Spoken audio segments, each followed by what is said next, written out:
I'd like to introduce Supervisor Zev Yaroslavsky, but before I do, actually I forgot. Anyone remember him in the early 1970s? Yeah, actually a few people do.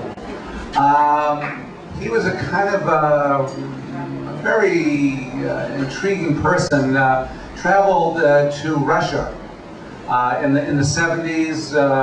If many of you know about the refuseniks, the people that were not allowed to leave, he snuck in. I guess he is glad to say he snuck in. And there was a documentary that was produced a year or two ago that features a lot of the footage that he took in the early 70s in Russia. And you need to tell the people the story of how you got the footage out when the Russians knew you were improperly filming. They knew it. They knew you were trying to take out film. How did you get the film out of the country that turned up in this DVD? But with that, I'd like to introduce Supervisor Zev Yaroslavsky. Thank you.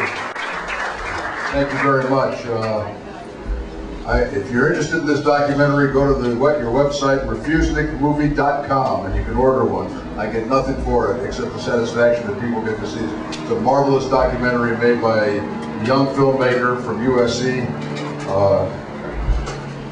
It's hard for me to give her credit because I'm a UCLA man, but she did an outstanding job. We're both having bad years. It's a great documentary about that whole era, the human rights movement behind that curtain. I will tell you, then I'll get on to the business at hand. Richard asked how I got the film out. I shot film for about a week.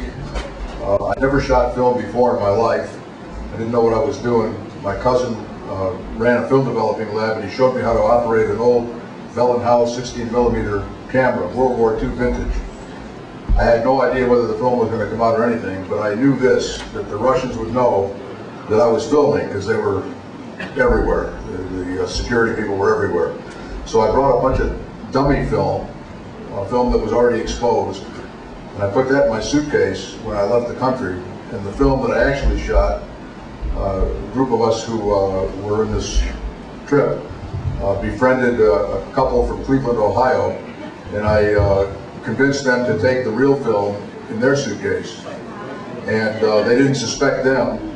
And in the men's room of the Leningrad airport, I handed him the film, the real film. And then when I went through customs, sure enough, the KGB guys looked in my suitcase, looked for my film, found the dummy film. They didn't know it was dummy film.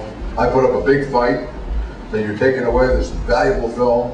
They exposed it, gave me back the film, and the rest is history. The couple from Cleveland delivered for me, and there's some really outstanding footage there. The film came out great. I was lucky, and it's part of this documentary. Anyway, thanks for mentioning it, Richard.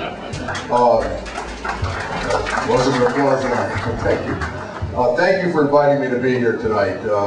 It's always a pleasure for me to come to the Sherman Oaks Homeowners Association at least once a year when it's the county night. And I work with Richard every month. He's the county's appointee, the Board of Supervisors appointee of the Local Agency Formation Commission. He was on that commission. We appointed him before the secession issue erupted, and he was there during that whole issue, and he is a colleague of mine on the LAFCO board, and he serves as the San Fernando Valley's representative on the LAFCO board, and he has done a great job for the Valley and for the county as a whole on that board. So thank you for inviting me, and before I forget, the two things I want to do is, one, thank you for the opportunity you have given me for all these years to serve you. I and my staff never take it for granted. Every day for us is as though it's the day before an election. We work as hard the day after the election as we do the day before the election.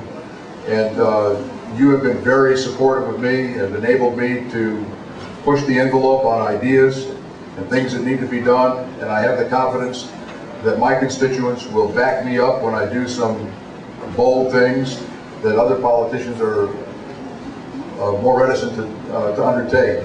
And I value that very much. And Sherman Oaks, since I got redistricted into Sherman Oaks as a city councilman in the 1980s, the mid-80s, I really have to say that this community is I don't want to say my favorite, but it is one of my favorite communities in the entire city of Los Angeles, because it's a community in the middle of the San Fernando Valley. It is still a community. People care about people. I want to thank you, Richard, and Jules, and all the folks who collect toys, and all of you who donate toys during the holiday season that you donate to our underprivileged kids who are wards of the county. It makes their holiday season a little more palatable and a little happier than it otherwise would be. And anyway, thank you for giving me the opportunity to serve you. I've been an elected representative now for over 34 years, and I'll be running for I am running, I just filed my papers yesterday, for my last term as a supervisor, because we are now term limited, and it'll be enough for me too. But I enjoy every minute of it, and I thank you for that. The second thing I want to do is introduce two members of my staff who staff my Van Nuys office. I have two offices in the Valley, one in Calabasas, and one in Van Nuys, right in the Van Nuys Civic Center. And the two very able members of my staff who run that office are Lori Wheeler and Benita Trujillo. Stand up. And so if you have any county-related issues that you want to call to our attention or get acted on, call Lori or Benita. If you want me to find out about something, want me to hear about something, you can always email me. I read all of my emails personally, and I'll give you my email address later. Actually, it's on the brochure. So the yellow brochure that Lori and Benita passed out has my email address, and I do read them all, and just make them short and to the point, and I'll be sure to read them all. And I usually answer them myself too, so please take advantage of that opportunity. But if you want to get something done, call Lori or Benita. Richard asked me to talk about a couple of things. And the first thing I want to do is talk about the situation of the state of the county government. And just to refresh everyone's memory about what the county is, as opposed to what the city is and what the other levels of government, I'll tell you a great story about that.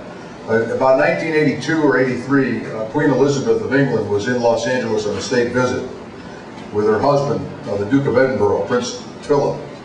And there was this big reception that Mayor Bradley had at the Music Center for the Queen. And everybody was trying to get to the Queen, to get a picture with her and all that sort of thing. Prince Philip was off in the corner by himself. And several of us who were on the city council at the time noticed it, and we walked over to him, Joel Wax, Al Burnson, and I. And we went over to Prince Philip, and I introduced myself. I said, I'm Councilman Yaroslavsky, and Councilman Wax, Councilman Burnson. And the Duke of Edinburgh looked at us and he said, well, I've met the mayor and I know who he is. And I've met the supervisors, though I don't know what they supervise. And now I meet you councilors. I don't understand the system of your government. And so we gave him about 2 or 3 minutes, quick rundown on the state-local government relationship, the school districts, the special districts, the mosquito abatement districts, the assessment districts, LA Unified School District, and you can see what happened. So he peered over his glasses, Duke of Edinburgh, and he said, I now understand the genius of your system. It's designed not to govern. And no truer words have ever been spoken.